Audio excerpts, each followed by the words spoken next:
سلام و درود خدمت شما بینندگان عزیز. امید است که در هر گوشه دنیا که هستین جور و صحتمند و سرحال باشین. من عبدالهادی حبیبی هستم و شما را به دکترستان خوش آمدید میگم. دکترستان یعنی بزرگترین مرکز راهنمای تیوی در افغانستان. به خاطر حمایت از ما لطفاً این ویدیو را تا آخر ببینین، لایک کنین، با دیگران شریک کنین و دکترستان را در شبکه‌های اجتماعی هم دنبال کنین. همچنین چینل دکترستان را سابسکرایب کنین تا از برنامه‌های آینده ما از همه اولتر با خبر شوین. بیا که دیگر از برنامه‌های دکترستان خوش آمدین دوستان عزیز که امروز موضوع یا بحث برنامه ما در ارتباط به امراض جلدی و زیبایی هست که خوشبختانه در برنامه جناب دکتر صاحب روین انوش متخصص جراحی پلاستیک و زیبایی با ما هستند. دکتر صاحب گرامی بسیار زیاد خوش آمدین. سلامت باشین. در قدم اول سلام تقدیم میکنم خدمت بینندگانی که ما را از دریچه شما از یوتیوب تماشا میکنن. شروع میکنیم به نام خداوند دانا و توانا. دکتر صاحب گرامی اجازه بدین من نخستین سوال خودم مطرح کنم. نخستین سوال است که عملکرد جلد در بدن انسان چیست و جلد انسان به چند نوع است؟ در قدم اول ما در مورد جلد یا پوست صحبت میکنیم. پوست انسان یا جلد انسان بزرگترین ارگان یا بزرگترین عضو بدن انسان است که تمام سطح انسان پوشش میده و سطح انسان که پوشش میده این وظایف خاص خود هم داره. مثلا در قدم اول وظایفش محافظت از انتانات است که اگر هر قسمت از بدن ما مثلا پوست نداشته باشه در اونجا ما میفهمیم که عاجل انتانات مداخله میکنه و در اون میکروبی میشه. به این خاطر کار اولش محافظت است. محافظت از انتانات، محافظت از سردی، محافظت از گرمی. بعدنش حسیت وظیفه‌اش داره. یعنی ما یک قسمت از بدن ما با گرم یا سرد تماس بکنه یعنی میره به دماغ ما انتقال میده حسیت که به گرمی یا سردی مواجه شدی و دماغ ما آنن عکس العمل در مقابلش انجام میده که ما اونمونجا باز دست خود یا پای خود یا مو قسمت بدن ما که مواجه با گرمی یا سردی شده باز اونمو عکس العمل میشه که ما تماس خود قطع میکنیم. و مورد بعدی یا کار بعدیش محافظت از ضایع شدن خود مایات بدن است. مایات بدن وقتی که سطر است میبینیم که یک قسمت از جلد ما پاره شده میبینیم که افرازات آب خون چیزا اینا بیرون میبرینی محافظت میکنه که حرارت بدن محافظت میکنه بدن ما حرارت ضایع نکنه. این از جمله وظایف جلد است. و جلد ما بعض قسمت های از بدن ما که از جلد نازک داره و بعض قسمت های بدن ما که از جلد های ضخیم دارن. مثلا نازکترین جلد در بدن انسان بالای چشم است، پلک هاست که به می خاطرم اگر به سوختگی معرض میشه با درجه بسیار پایین با سوختگی بسیار عمیق مواجه میشه. به این خاطر از چشمای خود باید محافظت بکنیم. و ضخیمترین کس در قف دست و قف پای است. به می خاطرم تحمل قف دست و قف پای نظر به دیگه جای در برابر سردی و گرمی بلند است. و همچنان بعد از دست ضخیمترین جلد که در بدن انسان است او در قسمت خلف شانه است. و اینمی تقسیماتش است از نگاه ضخامت، ضخیم و جایی که جلد نازک داره. دکتر صاحب گرامی چرا نوعیت جلد قسمت‌های مختلف بدن انسان متفاوت است؟ خب یکی خب متفاوت بودنش این است که اگر قسمت بالای چشمای ما جلدش برابر قف دست یا قف پای ضخیم باشه ما چشمای خدا باز بسته کردن نمیتونیم. این قدرت های خداوند است که هر قسمت از بدن انسان جلدش متفاوت ساخته. و اگر قف دست ما یا قف پای ما مثل جلد بالای چشمای ما نازک باشه در اون صورت به بسیار مشکلات ما مواجه میشیم. درد احساس میکنیم، زود به سوختگی معرض میشه و تماسی که می داشته باشیم. به این خاطر جلد قسمت‌های از هر قسمت از بدن ضخامتش فرق میکنه. دکتر صاحب گرامی انواع بیماری‌های جلدی و پوستی چیست؟ بیماری های جلدی یکی از نظر زیبایی هست و دیگه از نظر پاتولوژی هست. از نظر پاتولوژیک ما امراض جلدی را اگه بالش صحبت بکنیم، خود امراض جلدی امراض باکتریایی داریم، امراض ویروسی داریم، امراض فنگسی داریم. منشیشان نظر به نامشان، امراضی که در جلد فنگسی است یعنی که منشی از اونها فنگس است. فنگس ها سبب از این میشه که جلد ما معروض به یک پاتولوژی یا معروض به یک زخم یا معروض به یک عارضه جلدی شود. ویروسی هم منشیش هم ویروس است و باکتری ها منشیش باکتری ها است که ما انواع مختلف امراض جلدی را داریم، اما کاتگوریشان این سه کاتگوری بوده میتونه و بعدیش که سرطان های جلدی است. سرطان های جلدی باز اونا هم پاتولوژیک هستند. از خود جلد ما خود رشد غیر نرمال جلد ایرا میگن سرطان. دکتر صاحب گرامی، عوامل چرب شدن و خشک شدن پوست صورت چیست؟ خب از نگاه عوامل اگر بگوییم عوامل زیادی داره. چرب شدن پوست، خشک شدن پوست، عوامل محیطی داره، عوامل کیمیاوی داره، عوامل طبیعت داره که ما در طبیعت که زندگی میکنیم. مثلا یک کسی که در یک شهر در یک جای زندگی بکنه که مثلا اونجا باغ و درخت و گپا نباشه و در مجموع کنکریت و خانه و گپا باشه، اونا اکثرا جلدایشان معمولا خشک می باشه و آفتاب هم زیادتر تاثیر میکنه. و کسایی که در جایایی که مثلا باغ و کرد و گپا یعنی نباتات در دور و برش زیاد باشه، هوا اونجا خوب مرطوب می باشه، در اونجا جلد انسان ها مرطوب می باشه. یعنی یک کسی که در شهر زندگی میکنه و یک کسی که در قریه که اونجا باغ و زمین و نباتات است، جلدایشان فرق میکنه. یکی چرب شدن جلد، یکی چرب بودن جلد داریم که عوامل محیطی داره، عوامل مثلا شغلی داره که ما جایی که کار میکنیم. مثلا بعض کسایی که در فابریکایی که مواد چرب مثلا تولید میشه یا در معادن کار میکنن، معادنی که معادن زغال سنگینا چرب است و جلد از اونا با مو آماده میشه. یک کسی که 10 سال در معدن زغال سنگ کار بکنه، تمام بدن از او جایی که مستور است یعنی جایی که پوشیده نیسته، جلدش از طریق منافذ جلد که بعضا باز می باشه، از اونجا همو عملای موادایی که چرب کننده است او جذب میکنه و جلد از اینا رنگش بخی تغییر میکنه و بعدا هم پس دوباره قابل برگشت بودنش هم خیلی مشکل است. و دیگه عوامل محیطی ما مثلا ما در سرک میبینیم که موترها رفت آمد زیاد داره و موترها دود داره، موترهای خرد، کلان، فابریکات است.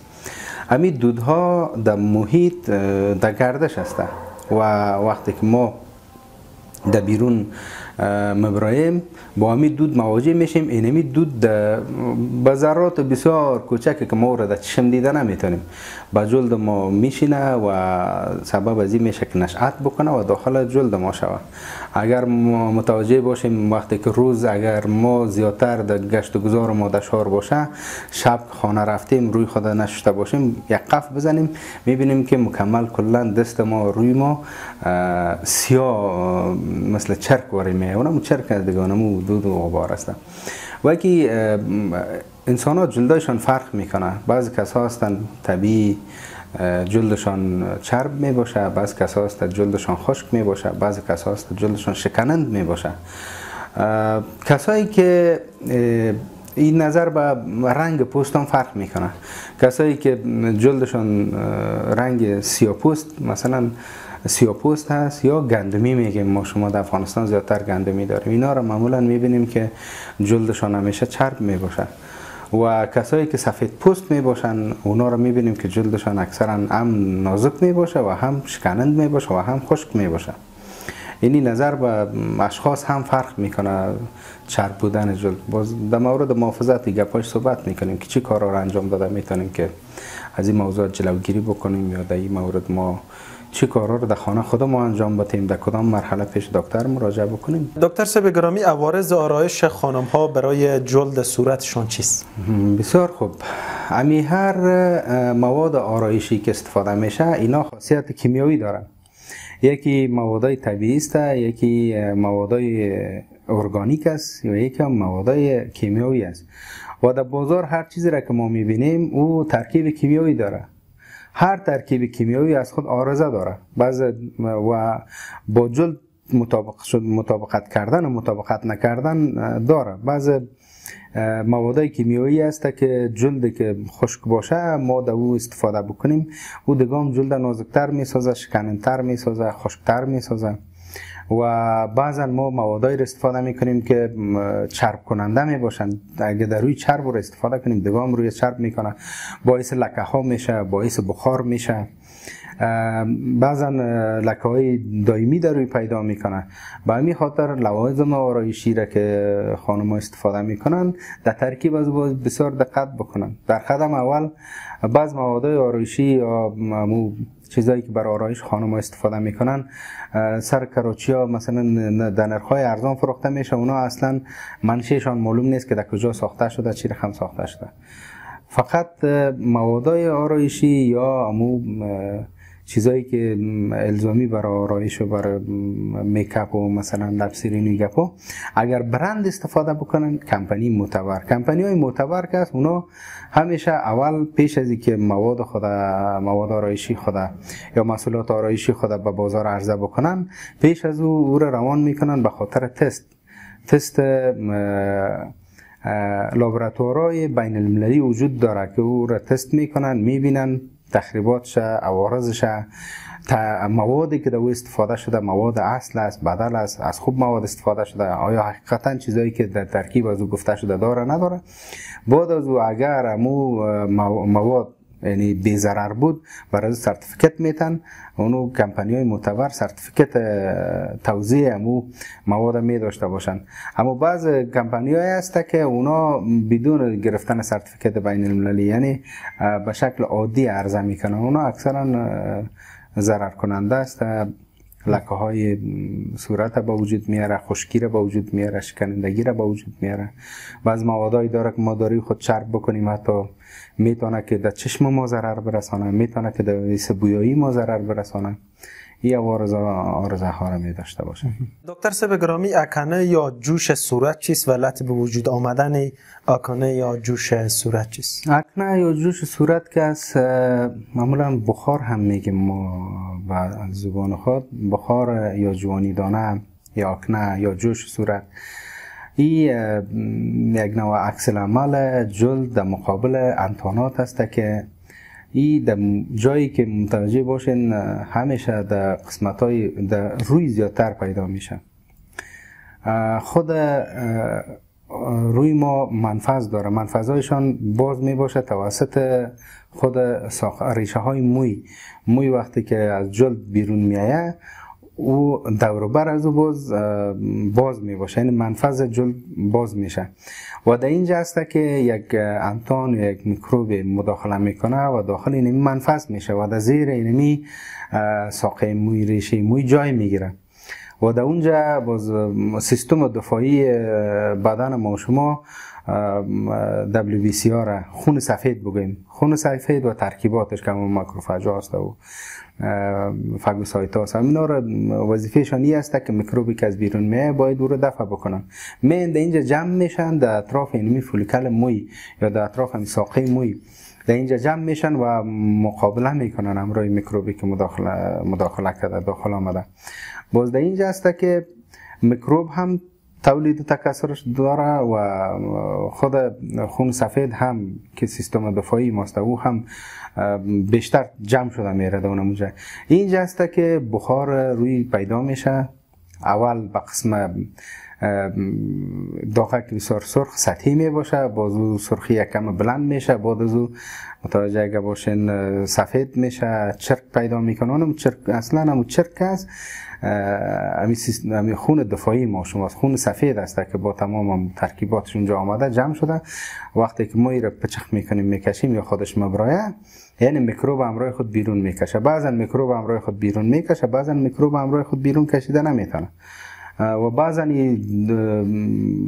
مشکلات را به بار میاره که جایش چقر میمانه. چی رقم جایش چقر میمانه؟ اونمو فولیکل موی تخریب میشه، از بین میره و اونمونجا در جایی که فولیکل موی است که مو انتون رشد میکنه، میکروب رشد میکنه، دور برش خود خون دفاعی ما شما خون سفید محاصره میکنه. هر دوی از اینا به یکی دیگه زورشان نمیرسه، اونجا خشک میشن و سخت میشن. وقتی که سخت میشه اونجا جای خالیگاه پیدا میشه و این با مرور زمان اینمی سخت یا خود ما بیرون میکنیم یا پسان سختک میشه، بلند میشه، خودش مفته که باز جای اونم باز چخرک میمونه. علتش اینمی دیر ماندن خود میکروب و امی خون سفید ما شما که در اونجا جمع شده همونجا بر خود علت اکنه چیست یا جوش سره؟ علت اکنه خود میکروب است. میکروبایی که پیشتر در مورد صحبت کردیم، میکروب میایه از قسمت خود ریشه موی داخل جلد میشه و در اونجا بر خود خانه میسازه، اطراف از رو خون سفید ما شما اطراف از رو محاصره میکنه و در اونمو هسته که اونجا باز همون جوانی دانه میگن که تشکل میکنه. این بعضا در قسمت های صدر ما شما در بعضا در شانه هم پیدا میشه، تا نیست که تنها در روی باشه. دکتر صاحب گرامی، چطور از اکنه پیشگیری کنیم و درمان اکنه چیست؟ درمان اکنه ما درمان های مختلفه داریم. در قدم اول خود تداوی دائمی اکنه در سطح دنیا وجود نداره، به خاطر از اینکه اون از امو پیشتر تشریح کردم از او جلوی گیری کردن بسیار مشکل است. خوبش همی است که ما پیشگیری مویی است که روی خود که میشوییم ما از فیس واش ها استفاده بکنیم. فیس واش یک خوبی داره که این آنتی اکسیدانت داره، همی جلد ما که جالی واری هسته و وقتی که قفل فیس واش در روی خود میمانیم این تا جایی که میتونه داخل اینمی جالی جای به جای میشه. وقتی که دوباره میشویم چرک و میکروب و هر چیزی که ضرر کننده به جلد بود او را چی میکنه؟ کلش بیرون میکشه. ما میتونیم که با روزانه چند بار شستن روی خود پیش از اینکه بخار بکشیم یا جوانی دانه تشکل بکنه، ما با شستن یک پا جلوگیری کردن میتونیم. ما صابونای ضد اکنه داریم، لوشنای ضد اکنه داریم و بعض سنسکرین ها هست که اینا هم جوش صورت کنترل میکنه. هدفش چی است که سطح جلد کنترل میکنه که میکروب نمیمونه که داخل جلد پر و سبب به وجود آمدن اکنه شود. وقتی که اکنه یا جوش صورت پیدا شد تداوی میشه، تداوی موقتی میشه. در تمام دنیا، در امریکا هم که بریم این نمیسته. شاید مردمایی که در امریکا هم هستن دیده باشین، در ترکیه هست، مثلا ترکیه، کوریا، اینا جایی هست که در بخش جلدی و زیبایی بسیار دست بالا دارن. باز مردمایشان میبینیم که رویشان جوانی دانه داره، یعنی تداوی تام جوانی دانه وجود نداره، چون یک مریضی نیست مثل تکلیف گرده واری باشه یا تکلیف معده واری باشه، یک مشکل باشه که رو تداوی بکنیم و خوب شود. خوب میشه، تداوی میکنیم برای 1 ماه، 2 ماه، 3 ماه، نهایت 6 ماه یا 1 سال. باز بعضی کسا طالع میکنن که برای کلی یک دفعه که تداوی کردن باز از جلوگیری میکنن، دوباره خود معروض نمیسازن، باز خوب میشه. دکتر صاحب گرامی، دلیل خارش جلد یا پوست چیست و درمان خارش یا پوست؟ خارش جلد یا خارش پوست، در اینجا ما یکی موضوعات سیستمیک داریم، یکی موضوعات ارگانیک داریم، باز هم یکی موضوعات کیمیاوی داریم، موضوعات پاتولوژیک داریم. کدام نوش ایرا بعضی کسا هسته که با استفاده از یگان یا مواجه شدن به یک مواد کیمیاوی جلدشان خارش پیدا میکنه. بعضی کسا هسته که سیستمیک، یعنی ای که حساسیت در مقابل یک چیز می داشته باشن، در مقابل یک لباس، در مقابل یک خوراکی. وقتی که اینا هم خوراکی را یا لباس که استفاده میکنن یا به مقابل یک گل یک چیز، خود سیستم هم حسی بدن، همو رشته های عصبی که سطحی هستن، اونا بیدار میشن و سبب خارش میشه. باز تداوی از این هم سیستمیک هست، باید یک دوای به نام آنتیستامینیک وجود داره که آنتیستامینیک که تابلت خوردن یا پیشگاریش کردن باز این خارج جلد از طریق همین سیستم عصبی پس دوباره آرام میشه. یکی مواجه شدن با مواد کیمیایی است. یک مواد کیمیایی که مخرش از سبب خارش جلد ما شده صرف در اونمو قسمت است. اونمو قسمت تداوی اولش در خانه نمی از هر کس که همطور با مشکل مواجه شد که به یک مواد کیمیایی تماس کرد و جلدش خارش پیدا کرد، گرفتن امون ناحیه در زیر آب برای 5 دقیقه تا 15 دقیقه دوامدار سرش آب جاری باشه و اگر سطحی بود که تا آب جاری خودش کلش پایین میره، اگر این سطحی نبود عمیق‌تر بود میتونه که از برس هم استفاده کنه. هر کس در خانه برس داره، برس که نرم باشه میتونه بالایش آب جاری بکنه و همراه برس بزنه که همو مواد از موادی که سبب خارش یا حساسیت شده همو از بین بره و خارشی گپا استاد شود. و دیگه منبع ویروسی داره، مثلا یک ویروس در بدن مداخله میکنه سبب میشه که همون سیستم عصبی ما رو فعال بسازه و ما احساس خارشی گپا را بکنیم. باز هر کدامش اول نوعی که به چی رقم خارش جلد مواجه شده مطابق از او باز تداوی صورت میگیره که از جلد از خارش نمودن جلد جلوگیری شود. دکتر صاحب چطور از چین و چروک جلد صورت جلوگیری کنیم و درمان چین و چروک چیست؟ بسیار خوب. چین و چروک خو در یک سلسله طبیعی زندگی است، روتین است. اکثرا میگن که بعد از سن 40 سالگی، بعضا میگن که بعد از سن 50 سالگی در اشخاص افراد فرق میکنه، نظر به جلد فرق میکنه. چین و چروک پیدا میشه در اطراف چشم است، اطراف دهن، بینی است، قسمت های قدام گوش ماست، این قسمت های نرمیگکای گوش است، در قسمت های پیشانی است. چین و چروک سببش خوب طبیعی است. انسان وقتی که سنش بالا میره جلد هم مثل کت انسان یک برابر رشد میکنه و میره طرف پیر شدن. آهسته وقتی که جلد الاستیکیت داره، کشش داره، سن انسان که بالا میره امی الاستیکیت یا امی کشش جلد سست میشه، شل میشه. وقتی که کشش الاستیکیت جلد که پایین آمد کم شد بازو لوز میشه یا خود از دست میته، شل میشه، بازو سبب میشه که ما چین چروک پیدا بکنیم.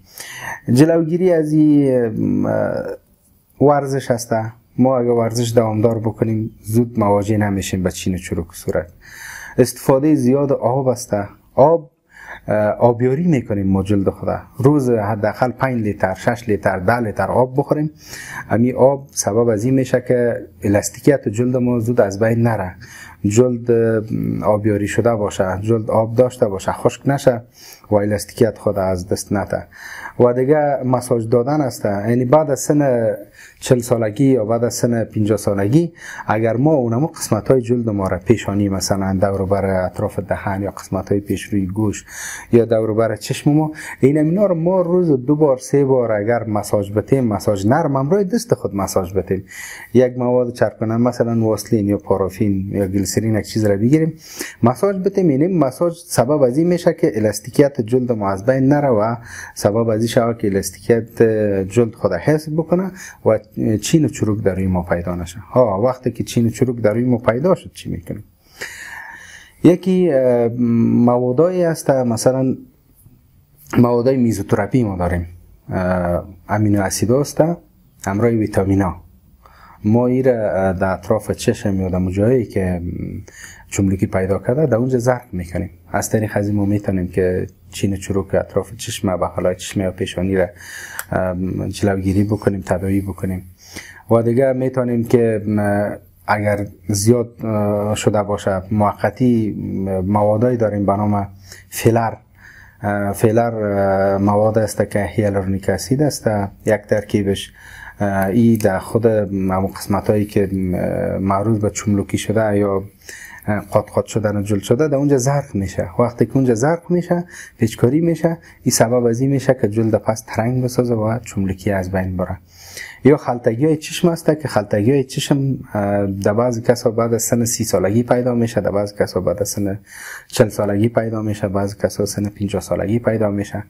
این ما دو سیستم تداوی داریم. یک سیستم تداوی ما جراحی است که همین خود پوست اضافی چشم امرای شحم اگر در زیر شحم بود این جراحی میکنیم، با ما اندازهش میجر میکنیم، تنظیم میکنیم با ما اندازه اونمو خجل میورداریم و در ظرف 5 روز بعد همین زخمش خوب میشه. ظرف 7 روز بعد پس دوباره کوکایش گرفته میشه، کوک زده میشه و در هفته دوم یعنی بسیار کم فهمیده میشه که چشمای جراحی شده. اما بعد از یک ماه هیچ کس حتی تا دقیق چشمش باز کرده سعی نکنه نمیفهم که چشمایش عملیات شده، جراحی شده. و دیگه یک سیستم دیگه داریم به نام پلازماجت ما میگیم، یا یک ماشین داریم که او سبب مکار لیزر میکنه. خود جلد که خلطه شده ما این را امروی سوزنکی که نمی ماشین داره امروی ازی جلد به همدیگه نزدیک کرده سوختانده میریم. یک سوختگی سطحی ایجاد میکنیم که اینمی سوختگی سطحی سبب از این میشه که اینمی جلدای اضافی خود خلطه شده پس خود جمع کنه و پس منظم شود. 70 تا 80% نتیجه از این ما در مریضای خود دیدیم.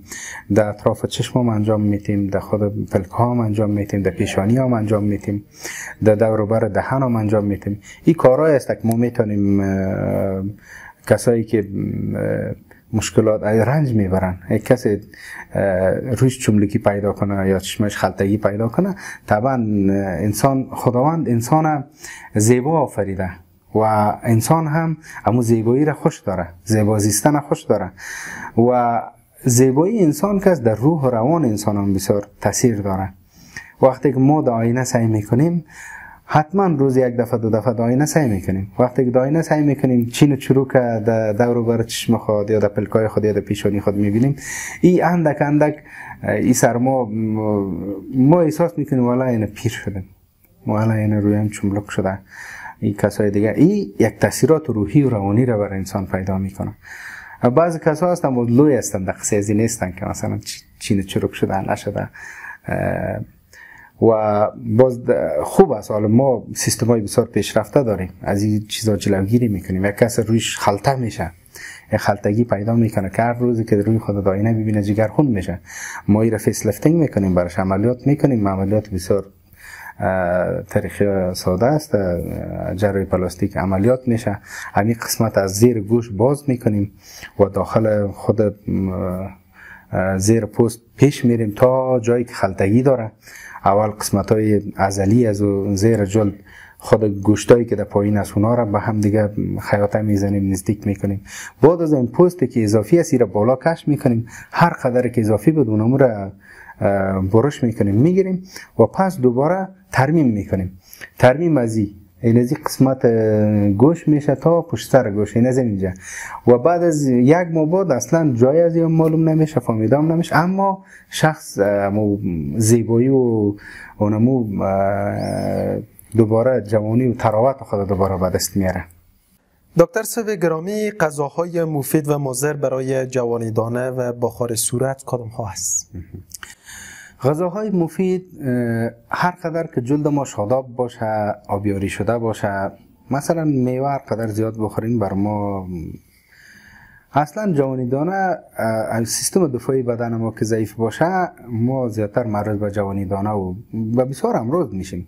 این جوانیدانه هم همطور. وقتی که میوه زیاد بگیریم، ترکاری زیاد بگیریم، ویتامین سی زیاد بگیریم. ویتامین سی بسیار خوب است. ویتامین سی یک خاصیتی که داره خون رسانی میکنه، یعنی سرعت خون خوب میکنه و وقتی که جلد روی ما یا صورت ما خون رسانی خوب داشته باشه، آب رسانی خوب داشته باشه، ما در جوانیدانه معرض نمیشیم. یکی از جلوگیری هایش همی است خوردن غذاهای که مواد املاح معدنی یا معدنی زیاد داشته باشه، مثلا سیب است، مثلا مالته است، ویتامین سی زیاد داشته باشه، کلروفیل داشته باشه، بعضا مرچ تازه هم خوب ویتامین سی داره، سرشار از ویتامین سی است، اما مرچ تازه بر بعضی از اشخاص سبب شدت میشه، اما بر اکثر اشخاص مفید است و چون ویتامین سیش بالاست تاثیرات مثبت برش داره، برش کمک میکنه که خوب شود. و کسایی که معمولا بعضی کسایی که جوانی دانه اکنی می داشته باشن اکثرشان خودشان میفهمه که در مقابل چی من حساس هستم. بعضی کسا مرچ مساله دار که بخورن عاجل که رویشان پر بخار میشه، بعضی کسا مرچ تازه را بخورن رویشان پر بخار میشه، بعضی کسا بانجانسیا بخورن رویشان پر بخار میشه، بعضی کسا مثلا آچار و ترشی و چتنی چیزا را بخورن در رویشان جوانی دانه یا اکنی پیدا میشه.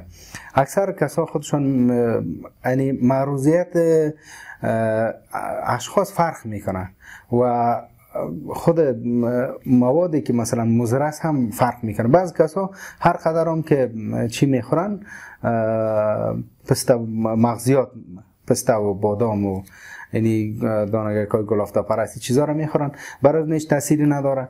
بعضی کسا که نظامی چیزا زیاد استفاده کنن عاجل که در نظر همین روز مثلا یک کس پسته و بادام و همین مغزیات چیزا رو خورد شوق خو میکنه، صبح میبینه که در روش بخار پیدا شده. خب معمولا کسایی که یعنی اکثرا جلدایی که چرب باشه اونا معروض به جوانی دانه میشن و خوب مساعد از جلدشان به خاطر جوانی دانه یا اکنی. اینا میتونن از غذاهای خوب استفاده کنن، میوه و ترکاری و چیزا.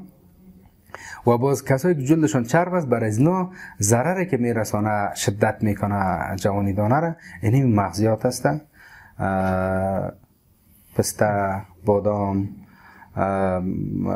دانه گلافتا پرست یا ممپلی میگن ما شما، بادام زمینی هم میگن یا بادام پاکستانی هم میگن. این چیزا که از سبب شدت جوانی دانه بوده میتونه. دکتر صاحب گرامی، عوامل ریزش مو چیست و درمان دائمی ریزش مو چیست؟ ریزش موی یکی خوب نظر به محیط، نظر به بازم سرمومیم محیطی که زندگی میکنیم، در جایی که ما زندگی میکنیم، شامپویی که استفاده میکنیم، از موی خود چی رقم مراقبت میکنیم، به موی خود چی استفاده میکنیم، از چیزایی مثلا تنظیم کننده موی، ژل موی است، مثلا تافت موی است، مثلا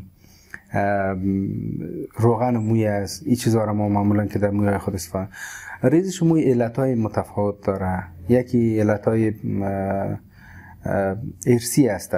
بعضی کسا خاندانی پدرشان یا مامایشان یا کاکایشان که مویشان موی روی می داشته باشن، وقتی که از خانواده این خرد کلان میشه به سن جوانی میرسه اینا هم ریزش موی پیدا میکنن، بالاخره مویشان میره و قسمت های توسی پیدا میکنه در قدام یا و بعضی در قسمت بالای قبه قفش ریزش چیز موی رفتگی می داشته باشه.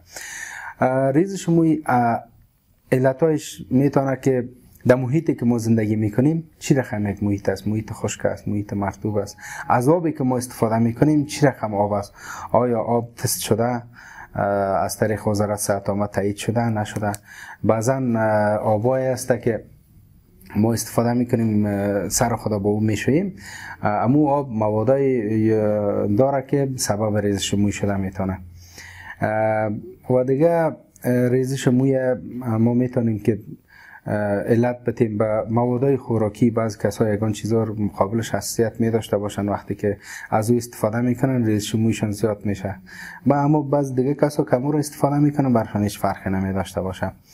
دیگه علتاش متفاوت هستن و تداوی دائمی ریزش موی نظر به عوامل فرق میکنه. عوامل محیطی است، عوامل ارثی است یا مثلا عواملش پاتولوژیک است. بعضی کسا الوپیسیا پیدا میکنن، یک نوع فنگس است، یک میکروب است که در قسمت سر مداخله میکنه و او یک قسمت به اندازه برابر 2 سانتی متر 3 سانتی متر همونجا مویش ریزش پیدا میکنه. او باز تداوی داره، دوا داره، دوایش استفاده میکنن، همونجا چرب میکنن و جور میشه. یا بعضی کسا مویشان شامپویی که استفاده میکنن، ما شامپوی یکی شامپوی قلوی داریم، یکی شامپوی اسیدی داریم. شامپوی اسیدی ما کسایی که بالغ هستن که استفاده میکنیم شامپو اسیدی هسته، اما اطفال که استفاده میکنه شامپو قلوی هسته. بعضی کسا اگر متوجه باشین از شامپوی اطفال استفاده میکنن. شامپوی اطفال بسیار ضعیف هسته، یعنی سبب تخریب شدن موی نمیشه و اطفال خود محیطی که در اصلشان در بدنشان هم هسته محیط قلوی هسته و خود گرد و غبار و همین چیزا هم سبب از این میشه که ما قسمت های ساقه موی اگر مواجه به این شود که منتن شود، یعنی دور بر ساقه موی ما در چشم دیده نمیتونیم، اما وقتی که ما در میکروسکوپ رو میبینیم دور بر خود موی میکروبی شده و این میکروب سبب از این میشه که مثل که بیخ درخت معروض به یک پوسیدگی شاریدگی شوانه که آسان کده کنده میشه و چپه میشه. موی هم همونطور وقتی که ساقه موی معروض به یک چرک میشه یا آمیانه بگوییم چرک میشه یا میکروبی میشه، بازی سبب میشه که موی لقک میشه. موی که لقک شد وقتی که ما سر خودم میشویم دست خود که در سر خود میبریم پس میاریم میبینیم که دست ما پر موی شده. وقتی که ریزش موی پیدا کردیم خوبش است که پیش دکتر مراجعه بکنیم، دکتر مربوطه یا متخصص جلدی باشه یا متخصص جراحی پلاستیک زیبایی باشه، اینجا مراجعه کنه که اول علتش پیدا شود که علت ریزش موی از ارثی است که زمانش رسیده یا علت ریزش مویش هم میکروبی شدن خود ساقه های موی است یا علتش این است که شامپوی درست استفاده نمیکنه، شامپوی بدل استفاده میکنه. اینا علتیابی شود باز بعد از اون فهمیده میشه که برای چی رقم یک تداویر گرفته شود. دکتر صاحب گرامی، برای جلوگیری از ریزش موی کدام نوع شامپوها بهتر است که استفاده کنیم؟ شامپوها متفاوت است نظر به کمپانی‌ها، نظر به ترکیباتشان، نظر به ساختشان. مهمترین گپی است وقتی که ما شامپو را خریداری میکنیم ببینیم که شامپو برند است یا نه. اگر ما تشویش موی خود داریم، اگر قیمت هم باشه، همیشه این را متوجه باشیم که شامپوهایی که برند می باشه، یعنی یک اسناد بین المللی می داشته باشه، اونا ترکیباتشان قوی می باشه، مصارفشان که شامپو را جور میکنن قیمت به مخاطر فروش شامپو هم قیمتشان بالا می باشه. هر قدر بتونیم که از شامپوهای برند از کمپانی بالا استفاده بکنیم، اون موقع ما میتونیم که به موی خود کمک کرده باشیم. و شامپوهایی که ترکیبش باید ببینیم که شامپویی که ما میخریم چی ترکیب دارن. ترکیبایی که اگر زنک داشته باشه، شامپویی که زنک داشته باشه، بیوتین داشته باشه، ویتامین ای داشته باشه و شامپویی است که جنسینگ می داشته باشه، ریشه. این شامپو بعد شامپو است که زیتون می داشته باشن، روغن از زیتون تجزیه میکنن با شامپو ترکیبش می سازن. ترکیبایی که خوبش باشه هر قدر ترکیب خوبتر، نتیجه خوبتر و استفاده خوبتر و کمک به موی. دکتر صاحب گرامی، کاشت موی چگونه صورت میگیرد؟ آیا دائمی است و ضرر کاشت موی چیست؟ کاشت موی یا هیر ترانسپلانتیشن میگیم. این یک پروسیجر جراحی پلاستیک هست. ما میبینیم کسی که مویش یکی ریزش موی داریم، یکی موی رفتگی داریم. ریزش موی خود جلوگیری میکنیم از ریزش موی که با موی رفتگی مواجه نشیم. اما وقتی که ما با موی رفتگی مواجه شدیم، بازال خوبترین سیستم ها آمده که موی کاشت میکنن. یکی دونر می داشته باشه، یکی جایی که میگیره ریسپیانت می داشته باشه. ما محاسبه میکنیم که اول خود سر تقسیمات شده به زونا. زون میبینیم که زون دو طرفه پیشروی سر است، یا زون خود طلاق سر است، یا زونی است که قسمت خود خلفی یا پشت سر است، یا تمامش است. چند زون است؟ یک زون است، دو زون است، سه زون است. باز نظر به زونش ما میبینیم که معمولا دونر یا موی دهنده یا امو کمکی که میگیم یا امو زمینی که از موی میگیریم خود پشت سر است، قسمت پشت سر یا قسمت خلفی سر، اونجا خوب موی تجمع داره، زیاد داره. میبینیم که این مویش قوی است نیست، اونجا دونر داره نداره، یعنی چقدر جای زیر پوشش داده میتونه با مو اندازه. باز با مو رقم خود موی از قسمت که دونر است، از اونجا موی ها امروی ساقهشان، امروی ریشهشان گرفته میشه و منفذ ساقه دوباره در قسمت هایی که غرس میشه و قسمت ها باز میشه. اون ماشین داره، امروی ماشین باز میشه و در اونمو قسمت همون موی غرس میکنن، ریشه موی غرس میشه و این اینمی سیستم کاشت موی است که ما موی از قسمت پشت سر میگیریم و در قسمت هایی که کمبود داره در اونجا غرس میکنیم. این کدام عارضه نداره تا به حال در حساب بین المللی. عارضه که یک کسی که موی کاشت کرده باشه به یک مشکل مواجه شده باشه تا به حال ثبت نشده. فقط برای یک چند روز از هفته خود نگاه میکنن، برای یک چند روز محافظت از موی خود میکنن، سیستم شستنش فرق میکنه که چی رقم، اونا رو کلش آموزش داده میشه کی رقم باشه از این شامپو استفاده کنه به این سیستم و بعدا باز دوباره و تقویه سازی میشه، امینو اسیدا یا میزوتراپی میگیم ضبط میشه یا برش پی آر پی میکنیم یا پی آر ام میکنیم. این کارهایی را میکنیم که پس دوباره موی از روی تقویه بکنیم و موی دوباره نره. دائمی بودنش وقتی که موی غرس کنیم او دائمی است دیگه.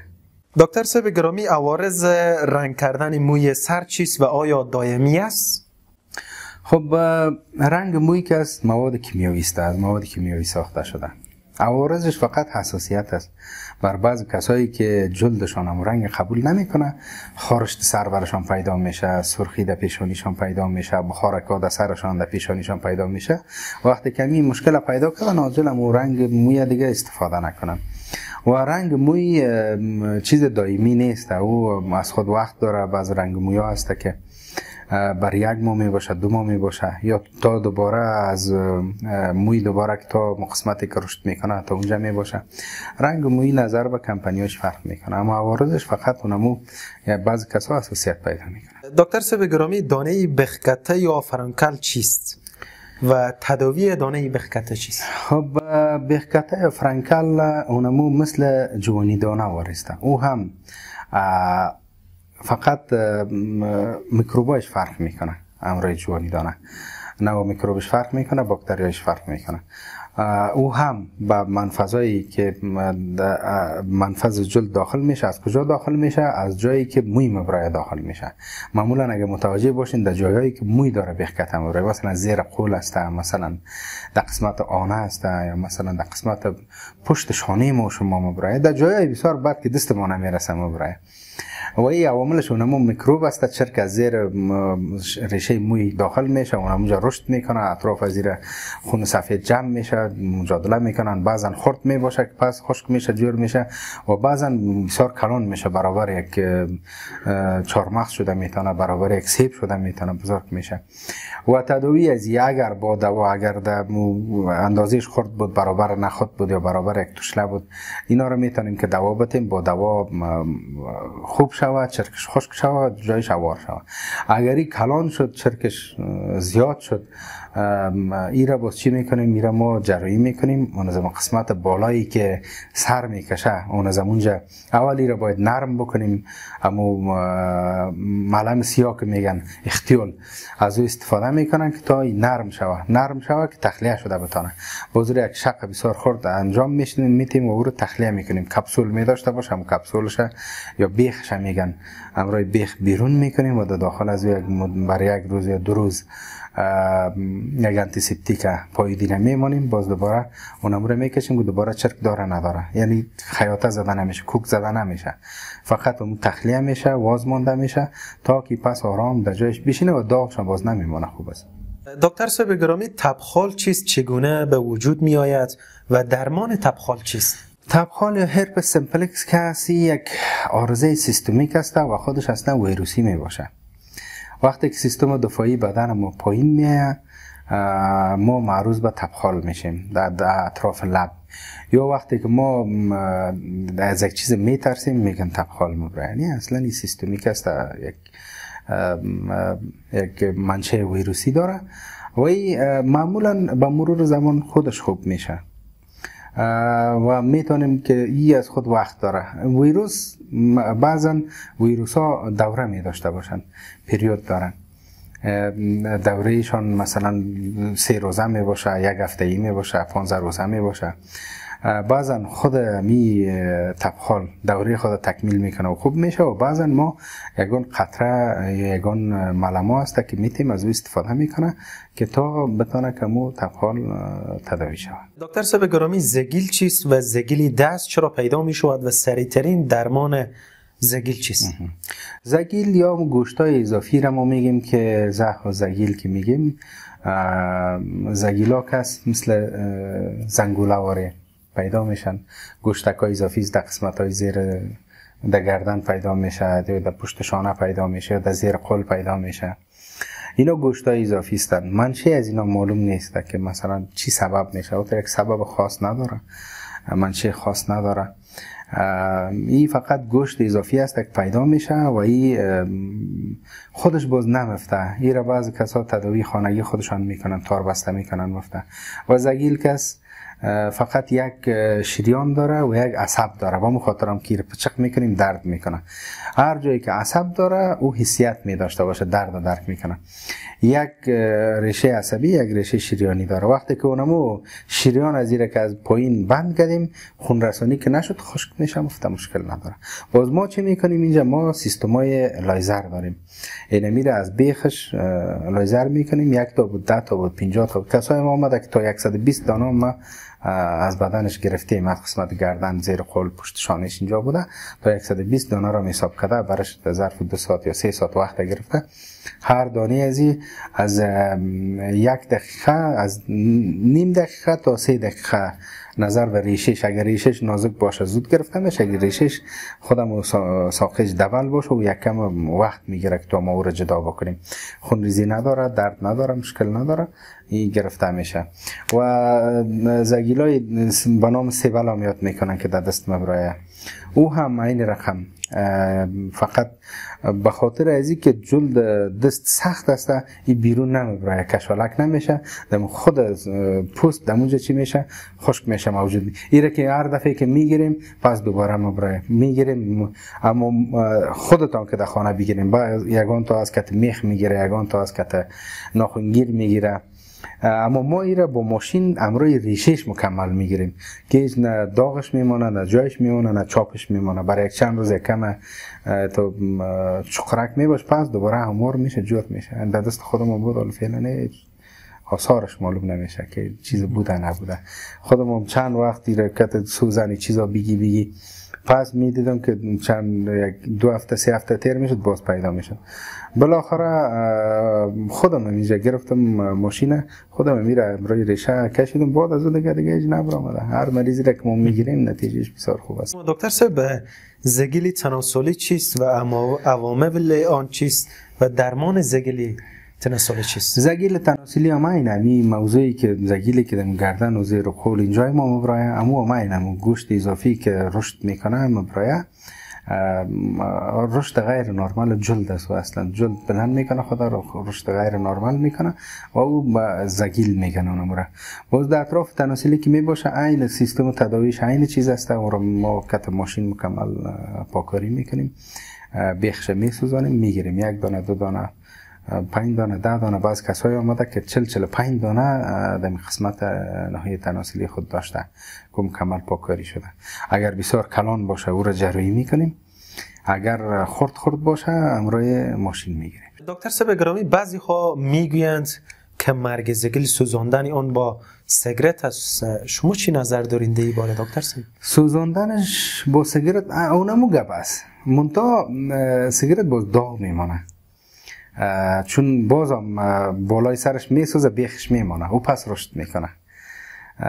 ما هم وقتی که ماشین میگیریم میسوزانیم، هم از بیخ میسوزانیم، از بیخ میسوزانیم جدا میکنیم. تو سیگرت خونه میتونی که تو زگیل بالا بگیری در زیرش سیگرت بزنی و پایین شو و سوختگی ایجاد میکنه. درمان خوب نیست. کسایی که تار بسته میکنن درمان خوب است، اما کسایی که سیگرت گپا میزنن یا یگان تا تیزاب میزنن و سبب سوختگی میشه، مشکلات برشان ایجاد میکنه. دکتر صاحب، مخچه یا مخک پای چیست؟ چرا پیدا میشود و درمان مخک پای چیست دکتر صاحب؟ مخچه یا مخک پای مونمو رشد غیر نرمال، عین زگیل چیزی که در گلون ما میبره او مثل دست باره او در پای ما بره، او را هم که هر قدر میگیری پس دوباره پیدا میشه. اما تداویش فقط ما دو سیستم تداوی داریم. اگر زیاد کلان بود جراحی میکنیم میشه، امرای بیخش میورداریم پس میدوزیم. اگر خرد بود برابر یک ماش بود یا برابر نخود بود، بازور میتونیم که توسط ماشینی که ما داریم توسط ماشین او را اطرافش باز کردن میریم تا جایی که بیخ داره، باز از بیخش مکمل او را میکشیم. او دیگه خونریزی هم نمی داشته باشه، جراحی هم نمیشه. اگر کلان بود از نیم نخود کلانتر بود، بازور جراحی میکنیم. دکتر صاحب گرامی، پیس چیست و چرا مرض پیس به وجود میآید؟ خب اصطلاح پیس خب در طبابت به نام ویتیلیگو یاد میشه. ویتیلیگو یا پیس یا لکه‌های سفید، لکه‌های سفید که بعضا مادرزادی می باشه، بعضا پسان بعد از سن 5 سالگی 10 سالگی یا 30 سالگی یا در سن پیشرفته 45-50 سالگی پیدا میشه. این پیس ویتیلیگو که است میلانین چیزی است که در بدن ما شما رنگ تولید میکنه. همین رنگ جلد ما کسی میلانین است. یک کسی که تولید میلانینش ضعیف شد او باز معروض به پیس یا سفیدی، لکه های سفید میشه. میتونه که در یک قسمت بدن باشه، میتونه در چند قسمت بدن باشه. ما باز در یک مواد نداریم، در یک دوایی نداریم که را بخوره و پس دوباره تولید میلانین زیاد شوه و پس او تداوی شوه. میلانین خودش بدن خود انسان میلانین تولید میکنه، اما ارگان انسان میلانین خودش در پوست تولید میشه. وقتی که میلانین در قسمت از جلد که نرسید، پوست که رنگ نداد و معروض به پیس یا ویتیلیگو میشه. و بعض کسا هست که بعد از سوختگی دچار سفیدی دست میشن که عین شبیه ویتیلیگو واره یا پیس واره است، اما اونا پیس نیست. اونا اما طبقات جلدشان، هر دو طبقه جلد سوخته اما بالایش پوست انداخته نشده، جراحی نشده یا مراجعه نکردن، او باز به شکل سفید میمانه و از سوختگی هم پیدا میشه که او بنام باز پیس نیست دیگه، او خود تخریبات جلد است که به رنگ سفید میباشه. دکتر صاحب گرامی، چه کسانی به مرض پیس مبتلا میشوند و نشانه های آن چیست؟ فقط اگر یک کس متوجه میشه که یک قسمت از بدنش رنگش تغییر کرده و سفید شده، اونو دیگه بفهمه که او معروض به ویتیلیگو شده، معروض به پیس شده، بفهمه که میلانین وجودش کم شده.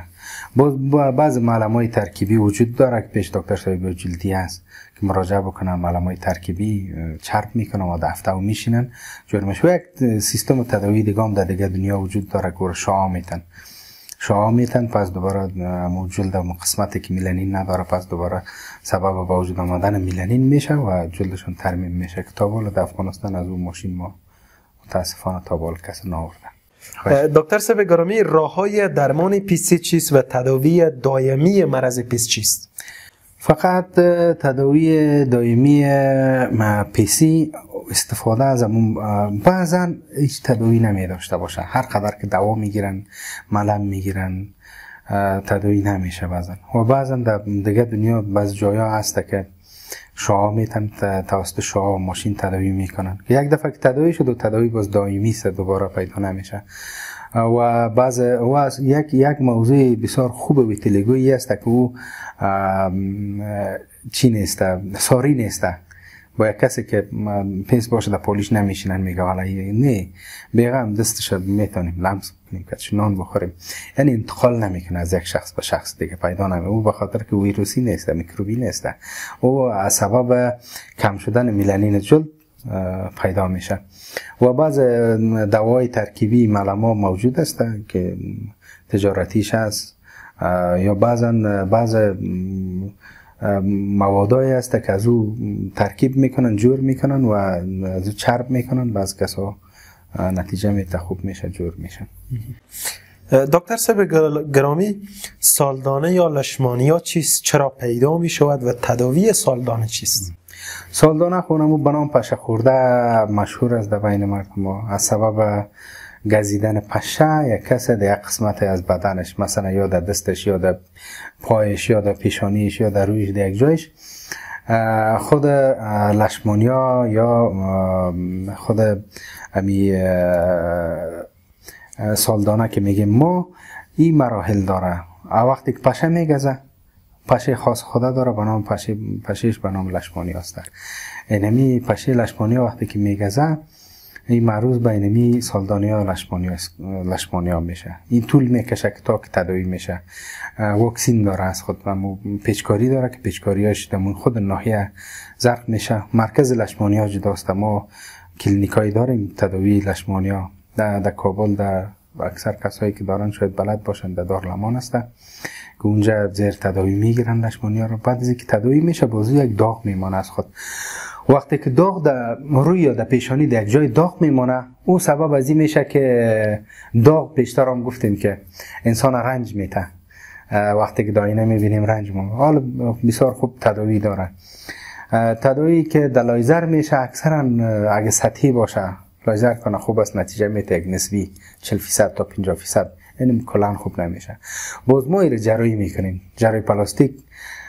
کسی که داغ سالدانه داره و حتما پیش متخصص جراحی پلاستیک مراجعه بکنه، به خاطر از اینکه این سیستم تداوی از اون، نوع تداوی از اون، نوع جراحی از اون دکترای متخصصین جراحی پلاستیک میفهمن که چی رقم گرفته شد داغش نمونه.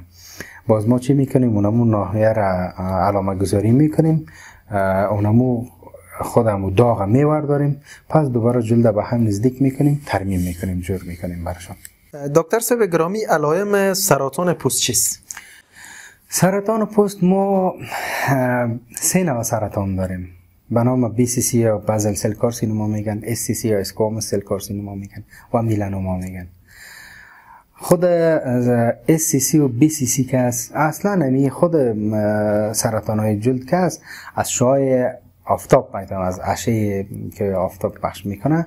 کسایی که زیادتر در سر زمین ها کار میکنن، چوپان هستن، سر کارشان زیادتر در هفته میشینن، در هفته باشه جلد معروض به اونمو شعاع میشه و خاصیت خود از دست میته و به یک نوع نظامی سرطان ها دچار میشه. او را باز ما یک توته اول میگیریم، روان میکنیم به لابراتوار و میبینیم که آیا این کدام دانه دیگه است یا از نوع سرطان است، و اگر از نوع سرطان است از کدام نوع سرطان جلد است. سرطان اگر SCC بود، اسکواموس سل کارسینوما بود، و هم عملیات میشه. بازل سل کارسینوما بود و هم عملیات میشه. اما باز خطرناکترین از اینا که میلانوما است. میلانوما به خاطر که بسیار خردم، اگر برابر یک نخود یک کس در رویش چی داشته باشه، یعنی سرطان به نام میلانوما داشته باشه، او را برابر فکر کو که برابر یک سیب به اندازه عواریش اونم خجای جلد باید ورداشته شود. اگر یک ذرهش هم بانه پس دوباره رشد میکنه. معمولا سرطانای پوستی با تداوی دوایی نتیجه نمیتن، باید جراحی شون پیش از اینکه کلان شود، پیش از اینکه رشد زیاد بکنه او باید چی شود؟ جراحی شود، گرفته شود و جایش پس ترمیم شود. بعضا اکثرا 60 تا 70% ریکارنت داره. وقتی که عملیات هم میشه بازم ذرات بسیار کوچک میمونه، پس 3 سال بعد، 5 سال بعد، 10 سال بعد باز رشد میکنن، باز دوباره پیدا میشه، باز دوباره پیدا شد، باز میتونن که جراحی بکنن. کسایی که سرطان جلدی دارن تشویش نداشته باشن، به خاطر از اینکه مثل دیگه سرطان واری میتاستازش بسیار زیاد نیست. مثل بعضا میتاستاتیک میباشه، مثلا اسکواموس سل کارسینوما که است اینا قدر میتاستاز ندارن، بازل سل کارسینوما میتاستاز میداشته باشن کم و بیش، و میلانوما باز میتاستازش زیاد است. میتونه که میلانوما به عظم انتقال بکنه، به استخوان در جایی که است. زیادتر سرطانای پوستی که است بیشتر، یعنی فیصدی بسیار زیادش در روی می باشه و در جایی که لوچ است می باشه که معروض به و دیگه بعضی سوختگی ها تحول به سرطان های پوستی میکنن. سوختگی که تداوی درست نشه او باز یک زخم میسازه. زخم از او به نام انستیبل اسکاریات میکنیم. زخم غیر قابل چی می باشه، یعنی ترمیم می باشه. زخم میشه پس جور میشه، زخم میشه جور میشه، بازو به نام مارجلین و السر میگیم، یک نوع سرطان ابتدایی را جور میکنه. بعد از او بازو تحول میتونه به اسکواموس سل کارسینوما تحول کرده، این سرطان پوستی را ایجاد کرده میتونه. کسایی که معرض به سوختگی هستن اگر دیده باشن که در قسمت بدنشون سوخته بود، زخم میشه و پس جور نمیشه، عاجل به مرکز سوختگی و جراحی پلاستیک شفاخانه استقلال در دارالمان است، اونجا مراجعه بکنن، زیر تداوی گرفته میشه. ما خب مریضا را در اونجا خوب تداوی میکنیم تا که خوب میشن، زیر تداوی ما میباشن. یعنی در مورد زخمای سوختگی وطندارای ما غفلت نکنن، خودشان باشه یا عضو فامیلشان باشه، باید سوختگی ها خوب تداوی شود تا به سرطان های پوستی تحول نکنه. دکتر صاحب گرامی، برای محافظت پوست خود در مقابل آفتاب چی کنیم؟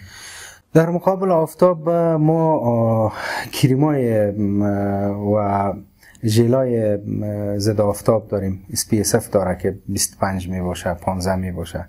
حتی میگه برای اطفالتون هم از 15 SPF استفاده بکنین وقتی که در هفته هم برین، به خاطر که هفته هم سوختگی را ایجاد میکنه، هم سرطان های پوستی را ایجاد میکنه.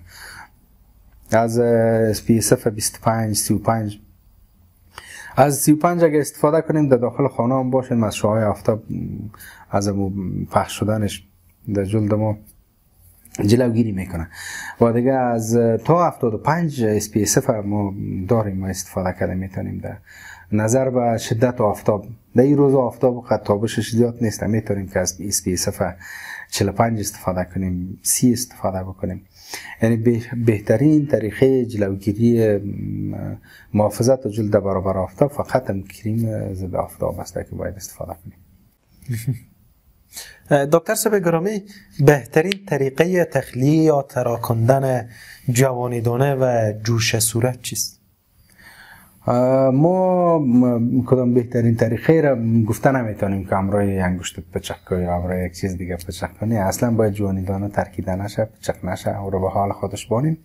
خودش سیر خود رشد خود تکمیل میکنه و خودش خوب میشه. کریمایی که از ضد اکنه از استفاده کنیم، صابونایی که از استفاده کنیم، پیش دکتر مراجعه کنیم، دوا بگیریم. یعنی نه ترکانیم و رو پچک نکنیم، بیرون نکنیم، چون داغش میمانه باز.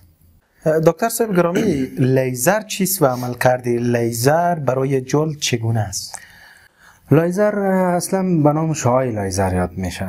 شعاع لیزر اونمو ماشینی است که از طریق سوختاندن بعض لکه ها را، داغ ها را، بعض زخم زگیلی چیزها را تداوی میکنن امروز. یا مثلا بعض چملوکی و توسط شعاع لیزر، توسط یعنی سوختاندن ما که استفاده میکنیم، تداوی چین و چروک و چملوکی ها و خالک ها و داغ و زخا زگیل، این چیزا توسط لیزر تداوی میشه. دکتر صاحب گرامی، کدام بیماری های جلدی بسیار خطرناک است و باید عاجل تداوی شود؟ یکی خواهمی سرطان های جلدی است. در یک جای ما که یک دانه را دیدیم که دیگه دانا نمیمونه، عاجل که در پیش دکتر مراجعه بکنیم و علت منشأ از او را بفهمیم. و دیگه بعض از نظر جلدی مریضی مثلا اگزیما است، پیسوریاس است، اینا اکثرا تداویشان مشکل است. و یکی از مشکلات جلدی که تداویش بسیار مشکل در دنیا و اکثرا نتیجه دائمی نمی داشته باشه، و جوانیدانه یا اکنه سونمون. دکتر صاحب گرامی، شما به حیث دکتر متخصص بخش امراض زیبایی، پیام شما برای کسانی که بیماری‌های جلدی دارند چیست؟ خب من حیث یک هموطن، من حیث یک فرزند افغانستان، من حیث یک دکتر و با مسلکی که داریم متخصص جراحی پلاستیک و زیبایی، هر چیز خوب است که در شروع جلوگیری بکنیم. میگه وقایه بهتر از تداوی است. اول وقایه بکنیم و بعد از او در قدم اول وقایه است. بعد از وقایه چی است؟ مراجعه پیش از ای که همون مشکل ما در اوج خود برسه. مثلا ما میگیم وقایه چی است؟ از چملکی و از بعض مشکلات خشکی جلدی گپا جلوگیریش چی است که ما هر قدر میتونیم آب بنوشیم، ورزش بکنیم، از طرف مثلا شو پیش از استراحت کردن روی خودم و جایی که چملکی ایجاد میشه او را ماساژ بتیم و اگر خود وقایه بکنیم، خود پاک نگاه بکنیم. این بهترین گپش هست. امروز جلدی ها از مداخله امتحانات پیدا میشه. مداخله امتحانات وقتی می باشه که ما خود پاک نگاه نکنیم، خود پاک نگاه بکنیم، از صابونای، از شامپوهای استاندارد استفاده کنیم که برند باشه، کمپانی شناخته شده باشه و از کریما و چیزایی که استفاده میکنیم برند باشه، مثلا نرم کننده است، مثلا میکاپ هاست، گپاست.